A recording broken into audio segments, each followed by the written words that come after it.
नमस्कार, स्वागत है आपका 18 नाउ स्वदेश में और आप देख रहे हैं हमारी खास पेशकश टैक्स मंत्र। मैं हूं आपके साथ पूजा त्रिपाठी और हमारे साथ एक्सपर्ट भी शामिल होंगे जो कि आपकी टैक्स से जुड़ी समस्याओं को सुलझाने की कोशिश करेंगे और आपके टैक्स से जुड़ी जो तमाम परेशानियां हैं उनका जवाब देने के लिए हमारे साथ इस वक्त मौजूद हैं टैक्स पेयर एजुकेशन के चैंपियन मुकेश पटेल, जो कि टैक्स की छोटी छोटी बारीकियों को समझते हैं और उसी के साथ ही आपको आउट ऑफ द बॉक्स उपाय भी बताकर देंगे। साथ ही साथ हम इस शो के माध्यम से आपके सवालों को भी शामिल करेंगे। अगर आपके कुछ सवाल हैं तो आप हमें फ़ोन लाइन के ज़रिए या फिर मेल आईडी के ज़रिए आप अपने सवाल हम तक पहुंचा सकते हैं। हमारी कोशिश रहेगी ज़्यादा से ज़्यादा सवालों को शामिल करने की। लेकिन आज की हमारी खास पेशकश में हम क्या कवर करने वाले हैं। देखिए, समय है त्योहार का और उपहारों का, तो आपको भी काफ़ी सारे उपहार मिलेंगे। तो ऐसे में किनसे उपहार लें जिससे कि आप टैक्स बचा सकते हैं और कौन से रिश्तेदार से उपहार लें, ये भी समझना ज़रूरी है, क्योंकि ये सवाल किसी के दिमाग में आया नहीं होगा, लेकिन हम ये सवाल उठा रहे हैं और इनका ध्यान रखिए क्योंकि ये छोटी छोटी चीज़ों से आप अपना टैक्स बचा सकते हैं। तो आज की इस खास पेशकश में हम बात करेंगे अलग अलग तरीके के गिफ्ट्स की, अलग अलग प्रकार के उपहारों की और उन पर लगने वाले टैक्स के बारे में भी हम समझने की कोशिश करेंगे। और हमारे साथ अब जुड़ चुके हैं टैक्स गुरु मुकेश पटेल सर। बहुत बहुत शुक्रिया समय देने के लिए। और देखिए कितना अच्छे दिन है, हम इस पर चर्चा कर रहे हैं। त्योहारों का समय है, गिफ्ट्स का आदान प्रदान काफ़ी ज़्यादा चलता है ऐसे मौक़ों पर। तो आपसे समझना चाहेंगे कि गिफ्ट में टैक्स लगाने की पहली बात तो ये बात ही क्यों आई, किसके दिमाग में आई कि गिफ्ट्स पर टैक्स लगे, और दूसरा सवाल ये है कि गिफ्ट्स पर टैक्स देता कौन है, जो ले रहा है वो या जो गिफ्ट देने वाला है वो। ये बहुत ही रोचक सवाल आपने पूछा है पूजा। एक्चुअली भारत में जब तक हमें आज़ादी मिली कोई गिफ्ट टैक्स नहीं था देने या लेने वाले पर। 1958 में सबसे पहले गिफ्ट टैक्स का कानून बना भारत में और वो कानून के तहत जो गिफ्ट देता है उस पर गिफ्ट टैक्स की लायबिलिटी तय की गई। करीब 40 साल तक वो कानून बना रहा, पर 1 अक्टूबर 1998 से गिफ्ट टैक्स का कानून उसको स्क्रैप कर दिया गया और 98 टू 2004 समझिए 6 साल के लिए टैक्स हेवन रहा as far as gifts were concerned. कोई it was totally tax free, लेने देने में किसी को भी गिफ्ट का सवाल टैक्स का नहीं आता था। पर 2004 से 1 अक्टूबर 2004 से गिफ्ट टैक्स नहीं पर गिफ्ट को इनकम मान के उस पर टैक्स लिया जाए, ये प्रावधान आयकर कानून के सेक्शन 56(2) में किया गया। तो आप समझ लीजिए कि अब देने वाले को तो कोई चिंता नहीं है गिफ्ट टैक्स भरने की, पर जो उपहार स्वीकार करता है उसको ये ख्याल रखना है कि ये उपहार स्वीकार करने पर मुझे क्या इसको टैक्सेबल इनकम माना जाएगा और इस पर टैक्स वसूल किया जाएगा या नहीं। पूजा।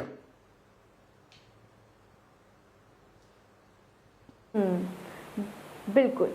तो ये जो चीज़ आई ये 2004 के बाद आई। गिफ्ट पाने वाले के लिए ये टैक्सेबल इनकम हो गया क्योंकि गिफ्ट्स को भी अब इनकम की तरह मानने लगे थे। इस वजह से ये कदम उठाना पड़ा सरकार को। चलिए, यहाँ तक तो बात क्लियर हो गई कि टैक्स की देनदारी दाता पर थी, लेकिन अब जो गिफ्ट्स ले रहा है, रिसीव कर रहा है, अब उसको यहाँ पर टैक्स पे करना पड़ेगा। तो सर अब अगला सवाल मेरा यही होगा कि क्या गिफ्ट्स मिलने पर भी कोई बेसिक एग्जेम्पशन लिमिट है कि इस रकम तक टैक्स ना देना पड़े?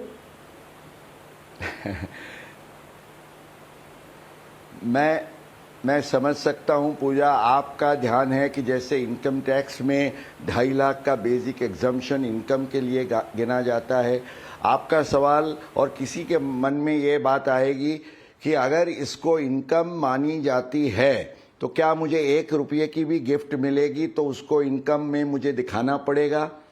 तो फॉर्चुनेटली यहाँ एक बेसिक एग्जम्पशन, एक कट ऑफ या थ्रेशोल्ड लिमिट जरूर है, वो है 50,000। पर ये ख्याल रखना है कि ये 50,000 तक आपको अगर कुछ मिलता है तो प्रॉब्लम नहीं है, पर द मोमेंट 50,000 की लक्ष्मण रेखा आप क्रॉस कर जाते हैं तो पूरी अमाउंट जो है गिफ्ट की उसको टैक्सेबल माना जाएगा। उसमें आप ये नहीं कह सकते कि 50,000 को छोड़ के बाकी की रकम को आप मेरी टैक्सेबल इनकम गिनिए। तो ये बात आपको ध्यान रखना है कि 50,000 के अंदर के दायरे में नो प्रॉब्लम। दूसरा आपको ये ख्याल रखना है कि ये नहीं है कि आप ये 50,000 मीन्स आपको हरेक के पास से 50,000 के अंदर मिले तो वो गिफ्ट एग्जम्प्ट होनी चाहिए। एक्चुअली एक वित्तीय वर्ष में इन अ फुल फाइनेंशियल ईयर सब कुल मिला के अगर जो आपको गिफ्ट्स मिलती है और जो एग्जम्प्ट कैटेगरी में नहीं आती है उसको छोड़ के ये टैक्सेबल कैटेगरी वाली जो गिफ्ट्स है वो 50,000 इन दी एग्रीगेट, माना कुल मिला के अगर आपको जो रकम मिलती है उसको टैक्सेबल इनकम माना जाएगा, 50,000 से ऊपर पूरी रकम को।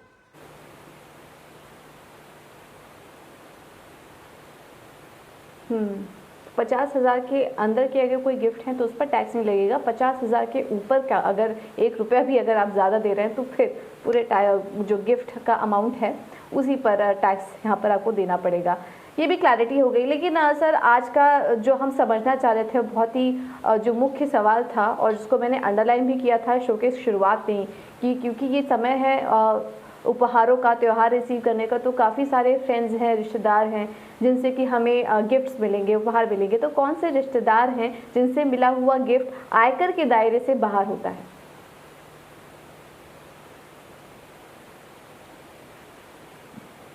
बहुत अच्छा पूजा, हमारे दर्शकों को ये ठीक ठाक समझ लेना चाहिए। सबसे पहले तो जैसे मैंने आगे जिक्र किया कि there is an exempt category of gifts, माना कुछ ऐसी बख्शीशें हैं जो आपको मिले और उस पर आयकर न लगे। वो कैटेगरी में एक इंपॉर्टेंट कैटेगरी है आपके रिश्तेदारों से, करीबी रिश्तेदारों से मिली हुई गिफ्ट। अब सवाल ये आता है कि करीबी रिश्तेदारों से मिली हुई गिफ्ट में ये 50,000 का कानून नहीं लगता है। आपको 50 लाख रुपया भी मिला हो तो उस पर टैक्स नहीं लगेगा। पर यहां बहुत महत्वपूर्ण बात यह है कि हमारे लिए ये समझना जरूरी है कि आयकर विभाग किनको करीबी रिश्तेदार मानता है, क्योंकि सोशली, सामाजिक तौर से हम तो ये कहें कि भाई ये हमारे कजिन्स हैं, हमारे फर्स्ट कजिन्स हैं, मामा के या चाचा के चचेरे या ममेरे भाई हैं, तो आयकर विभाग जो है उसको नहीं मानता है। तो उसके बारे में हम बात करेंगे, लेकिन हमारे दर्शकों को क्लियर हो इसके लिए हम कुछ स्लाइड्स भी दिखाएंगे जो हमने ईटी नाउ स्वदेश की टीम ने खास तौर से की है तैयार। और इसमें आप देख सकेंगे कि सेक्शन 56(2) में जो करीबी रिश्तेदार की डेफिनेशन दी गई है उसमें आपको मान लीजिए जो लीनियल एसेंडेंट और डिसेंडेंट है, माना दादा दादी, नाना नानी, पिता माता, पुत्र पौत्री, ये सब जो पूरी एक सीधी लीटी के वारसदार जो हैं उनको देने में नीचे या ऊपर से जो भी दिया जाता है तो उसको एग्जम्प्ट गिना जाता है। इसी तरीके से भाई बहन, और फिर केवल आपके खुद के भाई बहन नहीं, अगर पति पत्नी है तो पत्नी के भाई बहन भी, तो ये भी एक कैटेगरी में आप ये स्लाइड्स में देख पाएंगे कि आपका साला साली जो है, ये सब जो है, भाई भाभी है, बहन है, बहनोई है, ये सब एग्जम्प्ट कैटेगरी में आ जाते हैं। तो ये समझना और देखना बहुत आवश्यक है कि आयकर कानून की परिभाषा में ये रिश्तेदार हैं। पूजा,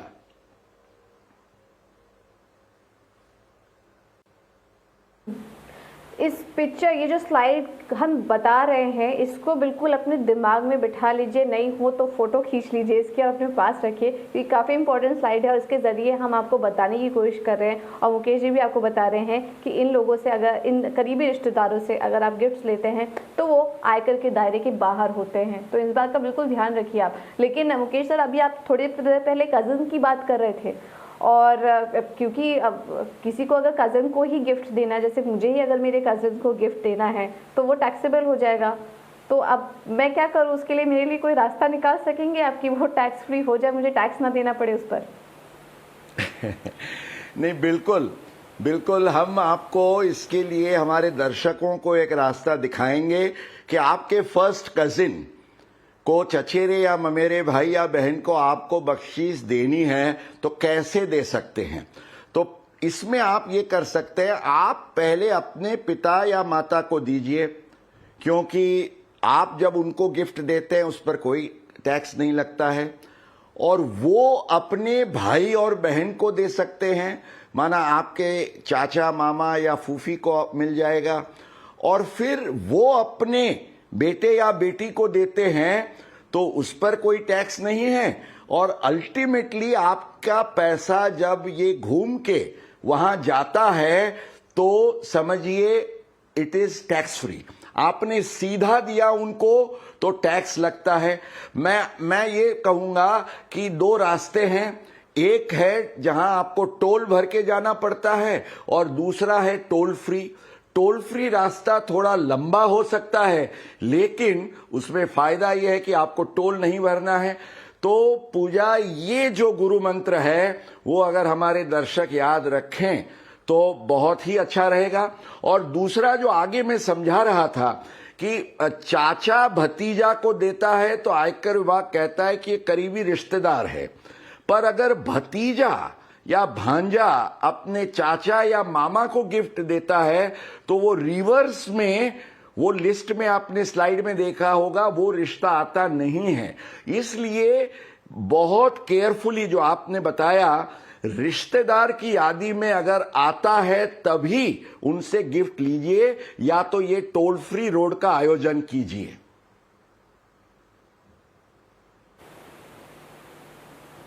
ओके, तो चलिए, ये out of the box thinking भी आपको बताइए, एक तरीका भी आपको बताया। हम सिर्फ इसमें आपको जानकारी नहीं दे रहे हैं इस शो में, हम आपको तरीके भी बता रहे हैं कि कहाँ कहाँ पर आप टैक्स बचा सकते हैं। अगला सवाल सर मेरा ये था आपसे कि क्या कोई स्पेसिफाइड ओकेशन है, जैसे शादी हो गई, त्योहार हो गए, जिसमें कि गिफ्ट्स लिए और दिए जाते हैं, तो क्या कोई स्पेसिफाइड ओकेशन है जहाँ पर कि अगर हम उपहार दें तो वो टैक्स फ्री होगा?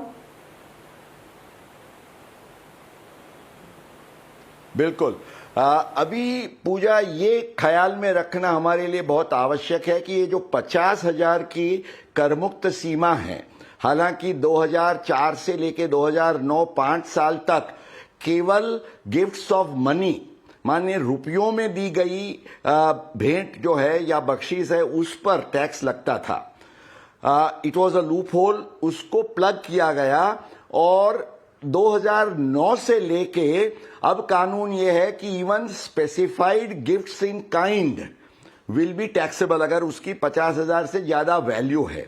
और इसके लिए नियम यह है कि उन्होंने स्पेसिफाइड गिफ्ट्स की कैटेगरी में सेक्शन 56(2) में लिखा है, सबसे पहले तो लैंड और बिल्डिंग, माना जमीन मकान, दूसरे शेयर्स सिक्योरिटीज, तीसरा कोई भी सोने चांदी के गहने जवेरात या जो बुलियन जिसको हम कहेंगे वो आते हैं, और चौथा जो है कोई भी आर्ट वर्क, माना आपके कोई बहुत फेमस पेंटर की पेंटिंग हो या स्कल्पचर हो या ये आर्ट वर्क हो तो उसको भी ये इसके दायरे में रखा गया है।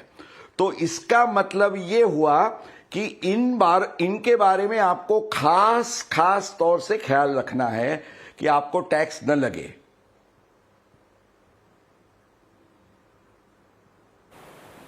ठीक है।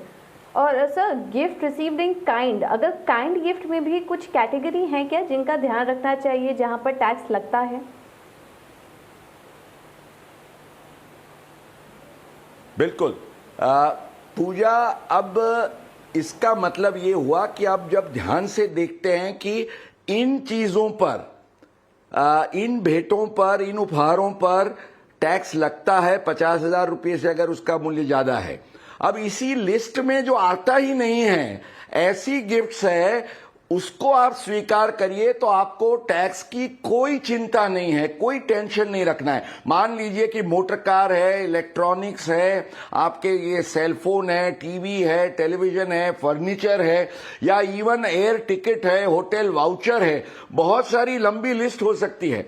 और इसमें थोड़ा out of the box thinking ये हो सकता है, मान लीजिए मेरी 60th बर्थडे पर मेरे दोस्त कहते हैं कि यार हम आपको 6 लाख रुपए की एक गाड़ी भेंट करना चाहते हैं, तो अगर वो मुझे 6 लाख देंगे और मैं उसमें से गाड़ी खरीदूंगा तो मेरे को सीधा टैक्स लगेगा। पर वो अगर इकट्ठे होके मुझे 6 लाख की गाड़ी दे, हालांकि 6 लाख तो एग्जाम्पल था, 60 लाख की भी गाड़ी दे तो उस पर टैक्स नहीं लगेगा। तो ये पूरी एग्जम्प्ट कैटेगरी ऑफ गिफ्ट्स की लिस्ट में से अगर आप किसी को कुछ देते हैं तो पूजा कोई टैक्स नहीं लगेगा। That is the thinking out of the box.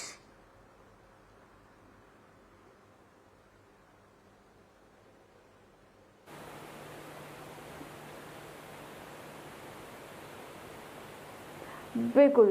तो देखिए यहाँ पर आपको ये बताया गया कि 50,000 के नियम के तहत लैंड, बिल्डिंग, शेयर और सिक्योरिटी, आभूषण और गहने, चित्र, पेंटिंग, मूर्तियाँ या कोई भी आर्टवर्क हो तो वहाँ पर आपको टैक्स देना पड़ेगा। तो सर इस पर ही मेरा अगला सवाल था कि अगर इन चीज़ों को हटा दे तो उसको छोड़ के क्या कोई और स्वरूप है, किसी और तरीके से अगर हम गिफ्ट दें तो क्या वो टैक्सेबल रहेगा?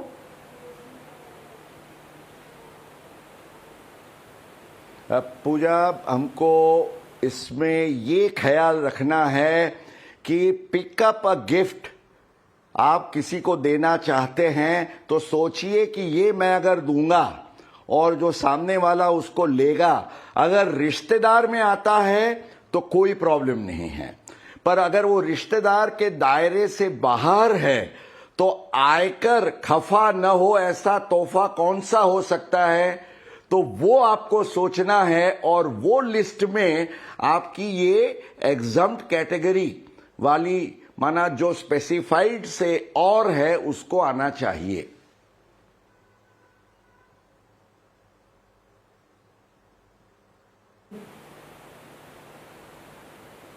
बिल्कुल। तो देखिए यहाँ पर एक गुरु मंत्र भी हम आपको दे रहे हैं, क्योंकि जो भी डिस्कशन हुआ उससे तो फिलहाल अभी देखिए यही निकल कर आया है कि अगर आपको देना है, नॉन रिलेटिव हैं अगर आप, और अगर आप गिफ्ट देना चाह रहे हैं तो आप Rolls Royces, home theatre, cellphones, laptops के ज़रिए आप दे सकते हैं। ये कैटेगरी को छोड़कर अगर आप बाकी कुछ कैटेगरी, इसमें देखिए एयर टिकट्स और इवन होटल वाउचर्स तक भी अगर आप देना चाहें तो दे सकते हैं, उस पर कोई टैक्स नहीं लगेगा। अगर आप किसी रिश्तेदार, कोई रिश्तेदार अगर ना हो, आपका फ्रेंड हो, नॉन रिलेटिव हो, अगर उनसे आप गिफ्ट ले रहे हैं तो इन कैटेगरी के अंडर आप उनसे गिफ्ट ले सकते हैं। ये आज का था गुरु मंत्र। अब आगे बढ़ते हैं और चलिए अब आपके भी सवालों को शामिल कर लेते हैं। और हमें व्यूअर्स की तरफ से भी काफ़ी सारी क्वेरीज मिल रही है और कुछ वीडियोस के जरिए भी हमें क्वेरीज मिली हैं, उनको भी शामिल कर लेते हैं। तो पहले जो दर्शक हैं हमारी वैशाली मेहता हमारे साथ जुड़ी है। वैशाली जी नमस्कार, पूछिए क्या सवाल है आपका? मैं अमेरिका स्थित NRI हूँ। मुझे मेरे पिताजी ने भारत से $1.5 लाख की बख्शिश भेजी है। क्या ऐसे गिफ्ट पर मेरे या मेरे पिताजी के केस में कोई टैक्स की जिम्मेदारी होगी?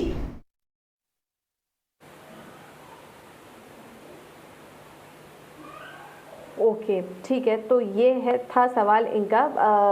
मुकेश जी क्या सजेस्ट करेंगे आप इनको?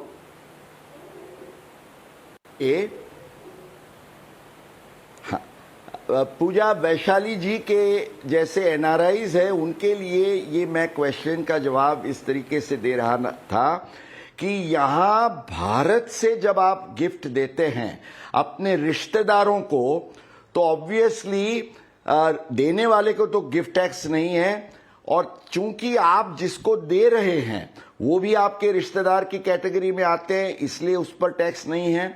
अगर कोई नॉन रिलेटिव को देते हैं तो ये मत समझिए कि भारत बाहर रहता है तो उस पर यहां कैसे टैक्स लगेगा, क्योंकि अब कानून ये कहता है कि ऐसे गिफ्ट पर भी आपको फॉरेन का रेमिटेंस करने से पहले 30% का TDS काटना होगा सेक्शन 195 के तहत।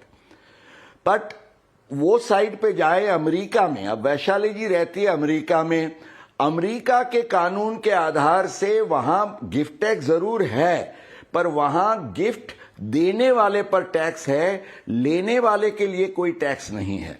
तो वैशाली जी के लिए गुड न्यूज पूजा ये है कि यहां उनके फादर को कोई टैक्स नहीं देना है भारत में, और अमेरिका में वैशाली जी को अपने फादर से कोई भी रकम की गिफ्ट मिले उस पर कोई टैक्स नहीं लगेगा।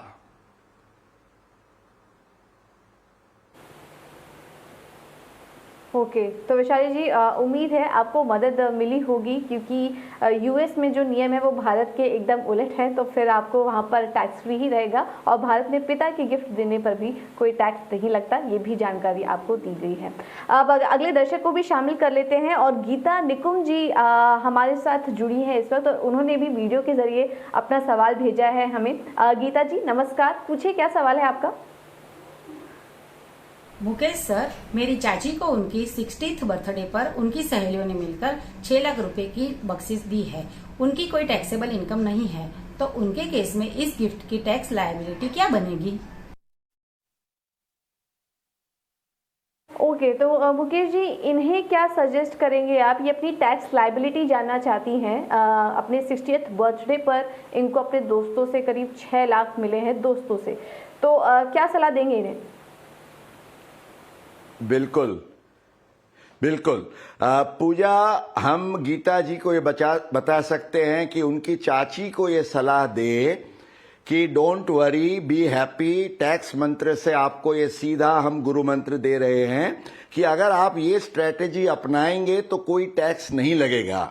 उनको क्या करना है, उनकी और कोई टैक्सेबल इनकम नहीं है, तो वो अपना आयकर का रिटर्न जरूर भरें। ये 6 लाख को टैक्सेबल इनकम में पहले ग्रॉस टोटल इनकम में दिखाए as income from other sources, और वो 1.5 लाख का निवेश करे सेक्शन 80C के तहत। और हालांकि वो 60 इयर्स हो चुके हैं, इसलिए वो सीनियर सिटीजन सेविंग स्कीम में वो इन्वेस्टमेंट करते हैं, तो वो उनको सीधा डिडक्शन मिलेगा। तो उनकी टैक्सेबल इनकम रह जाएगी 4.5 लाख। तो 4.5 लाख की टैक्सेबल इनकम पर टैक्स विल बी 0, क्योंकि 5 लाख तक की आपकी जो टैक्सेबल इनकम है, कर पात्र आय है, उस पर आपको सेक्शन 87A के तहत इनकम टैक्स रिबेट, आयकर रिबेट मिलेगा, तो आपका टैक्स हो जाएगा 0।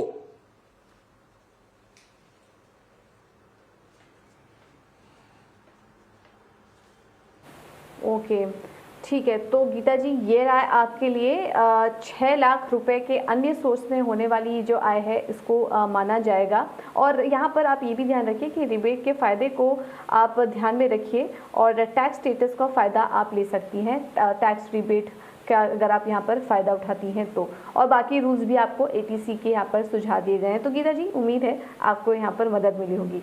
चलिए अब एक और सवाल ले लेते हैं। हमें सागर शाह हमारे साथ जुड़े हैं। सागर जी नमस्कार, पूछिए आपकी क्या क्वेरी है। मेरा नाम सागर शाह है। मुकेश भाई, मुझे एक क्वेश्चन है आपके लिए। मेरे पड़ोस में ज्वेलर रहते हैं जो मेरे वाइफ को 4.5 लाख की ज्वेलरी 3 लाख में ऑफर कर रहे हैं, मतलब 1.5 लाख का कंसेशन दे रहे हैं। बट मैंने मेरे चार्टर्ड अकाउंटेंट को कंसल्ट किया, तो वो बता रहे हैं कि आपको ये जो 1.5 लाख है उस पर टैक्स लायबिलिटी बैठेगी। तो क्या ये बात सही है? काफ़ी इंटरेस्टिंग सवाल है इनका। मुकेश जी, इनके पास इनके पड़ोसी ने इनको कुछ उपहार दिया है और कंसेशन में इनको कुछ ज्वेलरी ऑफर यहाँ पर की गई है। तो जो डिफरेंस आ रहा है वो 1.5 लाख का आ रहा है, उसको एज ए गिफ्ट ही हम ट्रीट करेंगे। तो यहाँ पर ये अपना टैक्सेबल कंसेशन समझना चाह रहे हैं कि कितने अमाउंट पर इनको टैक्स लगेगा, इस पर आप सुझाव दीजिए। बिल्कुल पूजा, अब केवल सागर जी को नहीं, लेकिन उनके जैसे बहुत सारे दर्शक हैं, उनको सेक्शन 56(2) के तहत जो एक स्पेसिफिक प्रोविजन है, एक स्पष्ट प्रावधान है, उसको ध्यान में रखना है कि अगर आपको कोई भी चीज उसकी जो बाजार कीमत है, माना फेयर मार्केट वैल्यू है, उससे कम प्राइस में दी जाती है। ये जहरात भी हो सकती है, माना स्पेसिफाइड लिस्ट की बात है, सोना चांदी जहरात या जमीन मकान कुछ भी हो, आपको अगर कोई टोटली फ्री नहीं देता है, पर अगर वो कम कीमत में देता है और वो कम कीमत और उसकी बाजार कीमत के डिफरेंस की अमाउंट जो 50,000 से ज्यादा है, तो उसको आपकी टैक्सेबल इनकम मानी जाएगी। तो सागर जी के चार्टर्ड अकाउंटेंट जो कह रहे हैं बिल्कुल सही है। तो दर्शकों को ये ख्याल में रखना है कि आप बहुत खुश मत हो जाइए अगर ये कोई स्पेसिफाइड चीज आपको कम कीमत में मिलती है, तो उस पर वो टैक्स भरने की जिम्मेवारी तो आप पर आएगी ही आएगी, ये ध्यान में रखना है।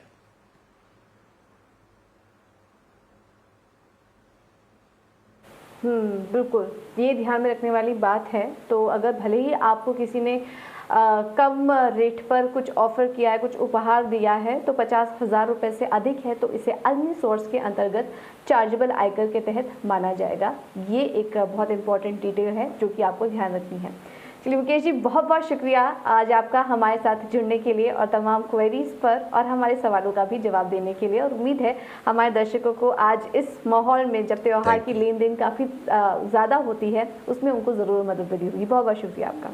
लेकिन चलिए अब जाते जाते वक्त है गुरु मंत्र देने का, और आज इस शो में हमें मिले हैं 2 गुरु मंत्र आपके लिए।